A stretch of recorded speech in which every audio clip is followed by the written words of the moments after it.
अस्सलामुअलैकुम। आज का अल्लाह की रहमत और शुक्र के साथ आज का व्लॉग शुरू करते हैं। ये हमारा भाई है कश्मीर का, जतला शहर का। आज इन बहुत दुख हुआ सुनकर इनके शहर में ज़लज़ला आया।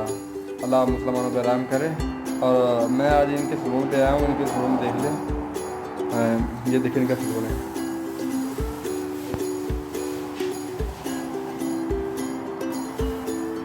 ये भाई बहुत अच्छे किरदार के और अच्छे दिल के अच्छे इंसान हैं। और ये अबहा शहर, सऊदी अरब अबहा शहर में है। आपका नाम क्या है भैया? मुबशर है। अच्छे इंसान है यार, दिल मिल के इनसे खुशी हुई है यार, अच्छे इंसान है।